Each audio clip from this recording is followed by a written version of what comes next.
Hello dear aspirants, આપ સર્વેનું અમારી YouTube channel game changing સાયકોલોજીમાં હાર્દિક સ્વાગત છે.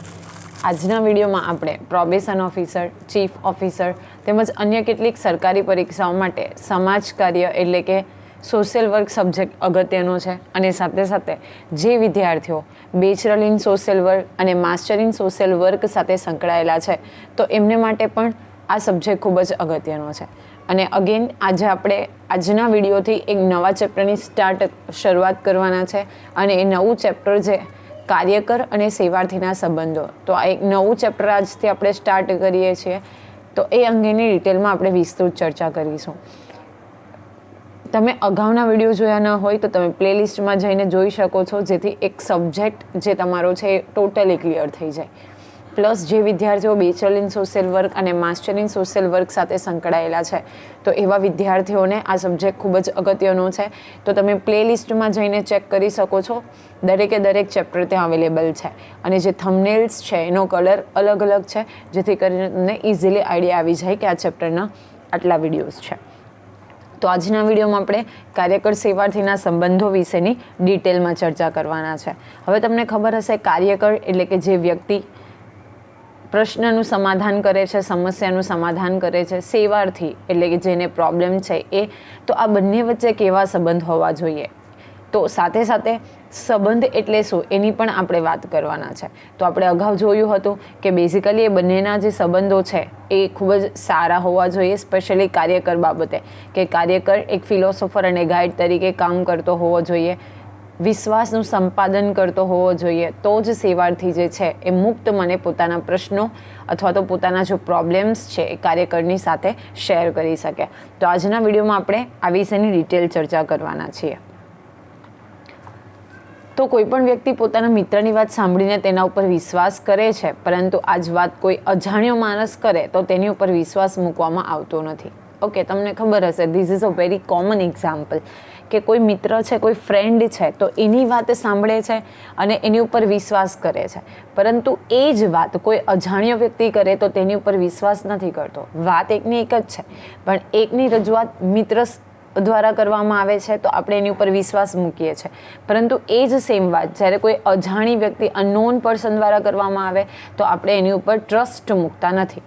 આનું દેખીતું કારણ એ છે કે મિત્રની સાથે મધુર સંબંધ છે, જ્યારે અજાણ્યા વ્યક્તિ સાથે સંબંધ જ નથી અને સંબંધ છે તો પણ ઉપર છલ્લો જ છે. See why, what is the reason?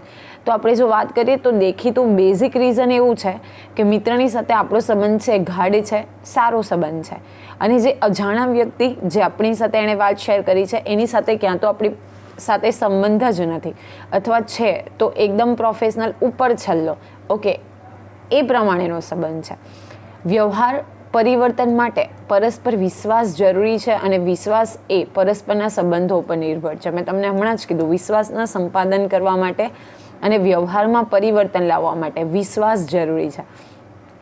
માનો કે અનનોન પર્સન છે, ઓકે, સ્ટ્રેન્જ પર્સન છે, તો એ શું કરશે? સૌપ્રથમ આપણો વિશ્વાસ સંપાદન કરશે, આપણે એની ક્લોઝ જઈશું, સંબંધમાં ધીરે ધીરે વધારો થતો જશે, તો એ અજાણ્યો વ્યક્તિ છે આપણો મિત્ર બની જશે. તો સૌપ્રથમ વિશ્વાસ એ ખૂબ જ અગત્યનો છે અને એ સંબંધો ઉપર નિર્ભર રાખે છે. વૈયક્તિક સેવા કાર્યની યોજનાને સફળ બનાવવાનો મુખ્ય આધાર સ્તંભ છે. ઓકે, સંબંધ છે. અગેન ઇમ્પોર્ટન્ટ ક્વેશ્ચન છે વન લાઇનર તરીકે કે વૈયક્તિક સેવા કાર્યની યોજનાને સફળ બનાવવાનો મુખ્ય આધાર શું છે? તો સંબંધ છે. આ સંબંધ કાર્યકર્તા અને સેવાર્થીને સહાયરૂપ થવા માટેનું માધ્યમ છે. આ સંબંધના ગુણના આધાર પર જ કાર્યકર્તાની સફળતાનો આધાર છે. જેટલો સંબંધ મધુર તેટલું સેવાર્થીને વિશ્વાસમાં રાખી ઈચ્છિત પરિવર્તન લાવી શકાય છે. અને સંબંધની ઉપયોગિતા જોતા સંબંધ વિશે મૂળભૂત સમજણ મેળવવી ખૂબ જ જરૂરી છે. જો જેટલો રિલેશન જે છે એ મધુર હશે, કોન્ફિડન્સવાળું હશે, ઓકે, એકદમ પરિચિત વ્યક્તિ જેવું હશે, તો એટલો વિશ્વાસ વધારે હશે અને પરિવર્તન લાવી શકાય. ઓકે, તમારે જે પ્રશ્ન જાણવા છે સેવાર્થી પાસે એ બધા જ પ્રશ્ન જાણી શકાય, પરંતુ જો સંબંધો જ ઉપર હશે તો આ વસ્તુ શક્ય ન બને. એટલા માટે જ વૈયક્તિક સેવા કાર્યની યોજનાને સફળ બનાવવાનો મુખ્ય આધાર કોને ગણવામાં આવે છે? તો સંબંધને ગણવામાં આવે છે. અને એટલે આજના ચેપ્ટર જે છે, એટલે કે અહીંથી નવું જે ચેપ્ટર ચાલુ થાય છે, અને ખાસ કરીને આજના વિડીયોમાં આપણે સંબંધ શું છે તો એ વિશેની માહિતી મેળવીએ. તો ક્વેશ્ચન તમને થાય કે સંબંધ એટલે શું? Okay, what is relation? So સંબંધ એ કોઈ પણ સમાજની આધારશિલા છે. સમાજ એ સંબંધોની ઝાડ છે. જો કોઈ પણ સમાજનો પિલર, આધારશિલા જેને આપણે કહી શકીએ, બેઝ કહી શકીએ, તો એ છે સંબંધ. અને સમાજ એ સંબંધોની ઝાડ છે. તમને ખબર છે કે આપણે સામાજિક પ્રાણી છીએ અને એટલા માટે જે સમાજ બનેલો છે એ સંબંધોની ઝાડથી ગૂંથાયેલું છે. ઓકે, જન્મથી મૃત્યુ સુધી સંબંધ એટલો જ મહત્વપૂર્ણ હોય છે. સંબંધોના અભાવે વ્યક્તિ મનોરોગી બની જાય છે. C again it is important. જન્મથી લઈને મૃત્યુ સુધી સંબંધ જે છે એ ખૂબ જ ઇમ્પોર્ટન્ટ રોલ પ્લે કરે છે. જન્મથી લઈને તમને ખબર છે કે નવજાત જે શિશુ છે એના જે માતા છે, પિતા છે, તો એ ફેમિલી સાથે ધીરે ધીરે મોટો થાય એટલે ફ્રેન્ડ બને, પછી સંસારમાં આવે તો ઓકે એનું જે જીવન છે એ સ્ટાર્ટ થાય. તો એ મૃત્યુ સુધી લઈને એ જે સંબંધો છે એ ખૂબ જ અગત્યના છે. અને સંબંધોના અભાવે વ્યક્તિ મનોરોગી બની જાય છે. જે વ્યક્તિ એવું માને છે કે હું એકલ રીતે મારું જીવન પસાર કરી શકીશ, તો દેટ ઇઝ નોટ પોસિબલ. એને લઈને એ મનોરોગી બની જાય છે. દુઃખ અને મુશ્કેલી સમયે સંબંધોને આધારે જ લોકો એકબીજાને મદદ કરે છે. તમને ખબર જ હશે કે કોઈક વ્યક્તિ ઉપર દુઃખ આવી પડે, મુશ્કેલીના સમયો હોય, તો સંબંધોને આધારે જ લોકો એકબીજાને મદદ કરે છે, એમની સાઈડ લે છે, એમની સાથે ઊભા રહે છે. બાઉલબી એ તો ત્યાં સુધી કહ્યું છે. અગેન ઇમ્પોર્ટન્ટ છે. આ એક તમારા વિદ્વાન છે, એનું નામ તમારે યાદ રાખવાનું છે, બાઉલબી. ઓકે, તમે સ્પેલિંગ પણ ચેક કરી શકો છો. તો એ ત્યાં સુધી કહ્યું છે કે બાળક માતાની સાથેના મધુર સંબંધોના અભાવે મૃત્યુ પામે છે. See this is it shows the value of relation. તો બાઉલબી શું કહે છે કે બાળક માતાની સાથેના મધુર સંબંધોને અભાવે મૃત્યુ પામે છે. ઓકે, જો માતા સાથે મધુર સંબંધો નથી તો બાળક મૃત્યુ પામે છે. સંબંધો એ આપણા વિશ્વાસનો આધાર છે. સંબંધોના આધારે જ વ્યક્તિનું સામાજિકરણ થાય છે. C again it is important કે આપણા વિશ્વાસનો આધારે જે તે સંબંધ છે. ઘણી વખત શબ્દો કે બીજી વસ્તુઓ મેટર નથી કરતી. આપણું જે રિલેશન છે, સંબંધ છે, એને આધારે, એ વિશ્વાસને આધારે આપણે કામ કરતા હોઈએ છીએ. ઓકે, તો એને આધારે વ્યક્તિનું શું થાય છે? સોશિયલાઇઝેશન એટલે કે સામાજિકરણ થાય છે. સંબંધ એક એવું શક્તિશાળી માધ્યમ છે જેના દ્વારા વ્યક્તિ સામાન્ય કે અસામાન્ય ગણાય છે. Again it is important. જો that is very we can say medium but very strong and medium છે કે જેના દ્વારા વ્યક્તિ સામાન્ય એટલે કે નોર્મલ છે અથવા તો એબનોર્મલ છે તો એના વિશેની ખાતરી થાય છે. હાઉ સી જે નોર્મલ છે તો એના સંબંધો વધારે હશે જનરલી, જે એબનોર્મલ છે એના કરતાં. ઓકે, તો એને આધારે વ્યક્તિ સામાન્ય છે કે અસામાન્ય. ઘણી વખત હમણાં આપણે જોયું કે મનોરોગી, તો ફિઝિકલી તમને બધી રીતે ફિટ રાખે, પણ મેન્ટલી એ વ્યક્તિ રોગી છે, મનોરોગી છે. ઓકે, તો એ અસામાન્ય કેટેગરીમાં આવે છે. તો આ સંબંધ એક ખૂબ જ શક્તિશાળી માધ્યમ છે, એટલે કે વેરી ઇમ્પોર્ટન્ટ મીડિયમ છે જેના દ્વારા સામાન્ય કે અસામાન્ય વ્યક્તિનો આપણને પરિચય થાય છે. કોઈપણ વ્યક્તિની સામાજિક સ્થિતિનો ખ્યાલ આવી શકે છે. વ્યક્તિની માનસિક સ્થિતિનું મૂલ્યાંકન કરતી વખતે પણ સંબંધોના સ્વરૂપ ઉપર ધ્યાન રાખવામાં આવે છે. C again it is important કે કોઈક વ્યક્તિની માનસિક સ્થિતિનું જ્યારે મૂલ્યાંકન કરે છે. આપણે હમણાં જ જોયું કે સંબંધોના અભાવે વ્યક્તિ મનોરોગી બની જાય છે. તો માનો કોઈક વ્યક્તિ માનસિક રીતે પીડાય છે તો એના માટે પણ શું જરૂરી છે? મતલબ એનો આધાર શેની ઉપર છે? તો સંબંધો ઉપર.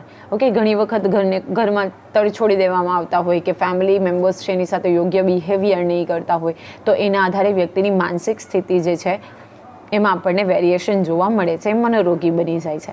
સંબંધોના આધારે જ આપણે કોઈની સાથે વધારે હળી મળીએ છીએ અને કોઈકની સાથે ઓછું મળીએ છીએ. વ્યક્તિથી દૂર રહેવાનું કારણ પણ સંબંધ જ છે. જો આપણો સંબંધ જ માનો કે દુશ્મનાવટનો છે, કોઈક સાથે નેગેટિવ વાઇબ્સ આવે છે, તો એ વ્યક્તિથી આપણે દૂર રહીએ છીએ. તો શાને કારણે? તો the reason is only and only સંબંધ એટલે કે રિલેશન. ઓકે, તો હળીમળી પણ આપણે સંબંધને લઈને શકીએ છીએ અને વ્યક્તિથી દૂર રહેવાનું કારણ પણ શું છે? તો સંબંધ જ છે. Again this slide is very important. સંબંધ એ બે અથવા બેથી વધારે વ્યક્તિઓ વચ્ચેનું ભાવાત્મક જોડાણ છે. તમને ડેફિનેશન પૂછાઈ શકે તો બે કે તેથી વધુ વ્યક્તિઓ વચ્ચેનું ભાવનાત્મક જોડાણ છે અથવા તો ભાવાત્મક જોડાણ છે. ભાવના છે, ફિલિંગ્સ છે, બે અથવા તો બેથી વધારે વ્યક્તિઓ વચ્ચે, તો ભાવનાત્મક જોડાણ છે. કેટલા વ્યક્તિઓ વચ્ચે? તો બે અથવા બેથી વધુ. કારણ કે એક વ્યક્તિ તો હશે તો સંબંધ પોસિબલ જ નથી. તો બે અથવા બેથી વધારે વ્યક્તિઓ વચ્ચેનું અગેન એક કીવર્ડ છે. ઓકે, ભાવનાત્મક જોડાણ છે. સંબંધો એ સંદેશા વ્યવહાર કરવાનું ખૂબ અગત્યનું માધ્યમ છે. ઓકે, સંદેશો વહન કરવાનું, કોઈક મેસેજ છે તો એને કન્વે કરવાનું મીડિયમ છે.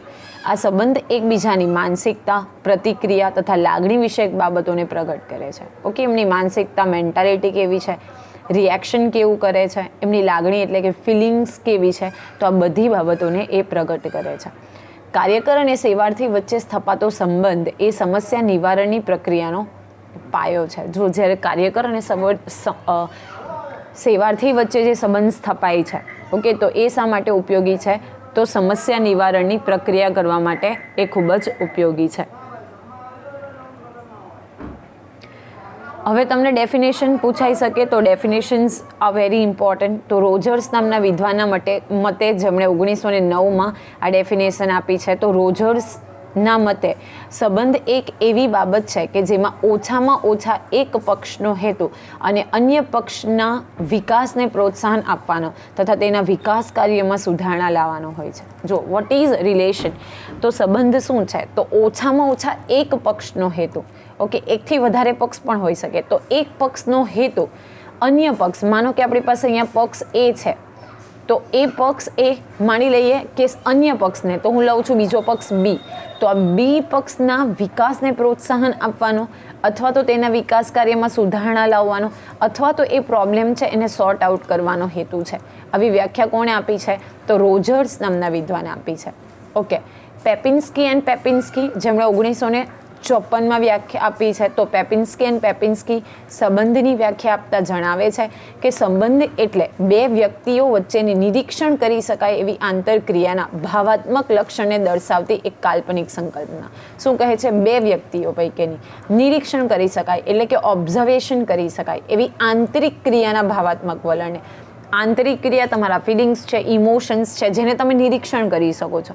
ઓકે, તમારા ફેશિયલ એક્સપ્રેશન છે, ઓકે, કોઈક સાથે હસવું, રડવું, એ રીતે વાત કરવી, તો એનું જે ભાવાત્મક એટલે કે એક ફિલિંગ્સ છે, તો એ દર્શાવતી કાલ્પનિક સંકલ્પના છે. જો કોઈક વ્યક્તિ ખુશ છે તો તમે એની ડેફિનેશન નહીં આપી શકો. કોઈ વ્યક્તિ બહુ બ્રેવ છે, ખૂબ બહાદુર છે, તો એને ડેફિનેશન નહીં, that you can only feel it. Okay, A abstraction છે જે તમે ઓનલી ફીલ કરી શકો છો. તો આ એક પ્રકારની શું છે? કાલ્પનિક સંકલ્પના છે, એટલે કે ઇમેજિનેશન કરી શકાય છે અથવા તો એ વ્યક્તિને જોઈને ફીલ કરી શકાય છે.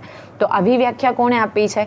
પેપિન્સ્કી એન્ડ પેપિન્સ્કી આપી છે. બંને વ્યાખ્યા, ત્રણ વ્યાખ્યા અગત્યની છે. બે કે તેથી વધારે વ્યક્તિઓ વચ્ચેનું ભાવાત્મક જોડાણ છે. ઓકે, રોજર્સે એવું કીધું છે કે ઓછામાં ઓછા એક પક્ષનો હેતુ અન્ય પક્ષના વિકાસને પ્રોત્સાહન આપવાનો અને વિકાસ કાર્યમાં સુધારણા લાવવાનો. અને પેપિન્સ્કી એન્ડ પેપિન્સ્કીએ એવું કીધું છે કે બે વ્યક્તિઓ વચ્ચેની નિરીક્ષણ કરી શકાય એવી આંતરક્રિયાના ભાવાત્મક લક્ષણને દર્શાવતી એક કાલ્પનિક સંકલ્પના છે.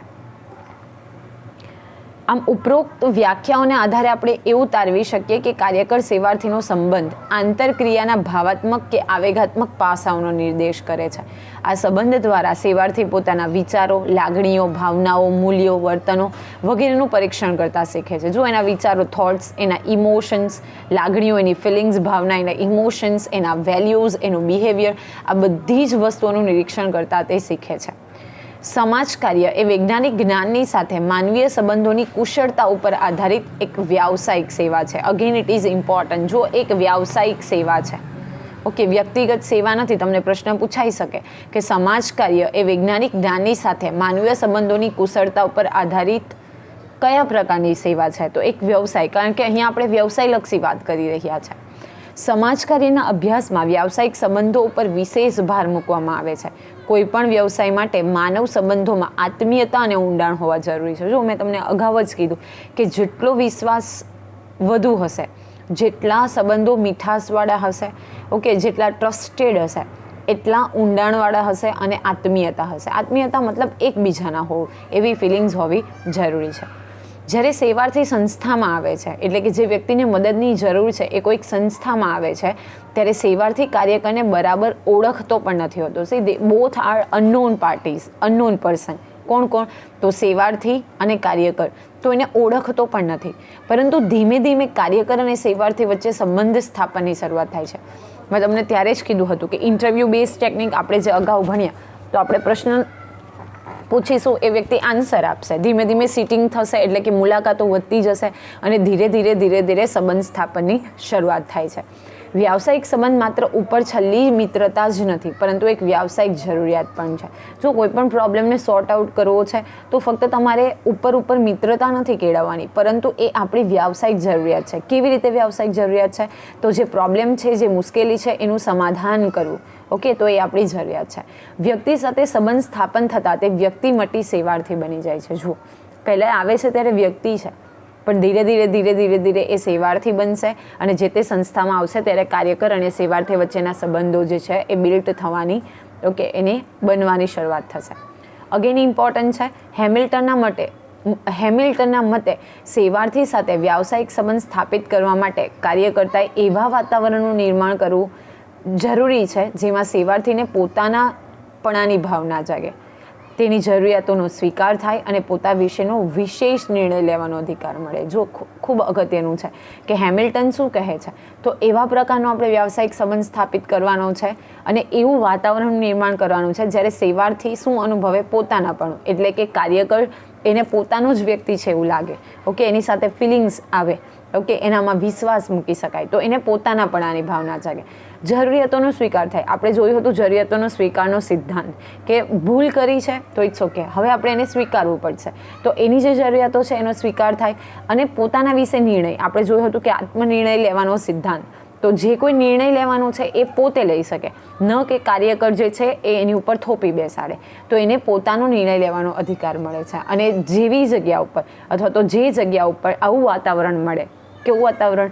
તો જ્યાં પોતાનીપણાની ભાવના જાગે, જરૂરિયાતોનો સ્વીકાર થાય અને પોતાના વિશે વિશેષ નિર્ણય લેવાનો અથવા તો પોતે નિર્ણય લેવાનો અધિકાર મળે, તો એવી જગ્યા ઉપર જે સંબંધ સ્થાપિત થયો છે એક મધુર સંબંધ સ્થાપિત થશે અને ધીરે ધીરે શું બનશે? એ વ્યક્તિ જે છે એ ક્લોઝ જશે, એને પોતે વિશ્વાસ આવી જશે અને જે પોતાના પ્રોબ્લેમ્સ છે એ ઇઝીલી શું કરશે? કાર્યકર સાથે મુક્તપણે શેર કરશે. તો આશા રાખું છું કે આજના વિડીયોમાં તમને સમજ પડી ગઈ હશે. અને જો તમને કોઈ કન્ફ્યુઝન હોય, ડાઉટ હોય, તો તમે કમેન્ટ બોક્સમાં અંગે લખી શકો છો. અને આવા જ વધુ વિડીયોઝ મેળવવા માટે તમે અમારી ચેનલને સબસ્ક્રાઈબ કરી શકો છો અને સાથે નોટિફિકેશનનો બેલ આઇકોન પણ પ્રેસ કરી દેજો, જેથી કરીને અપકમિંગ વિડીયોઝની તમને નોટિફિકેશન મળતી રહે. Thank you for watching the video. Have a nice day.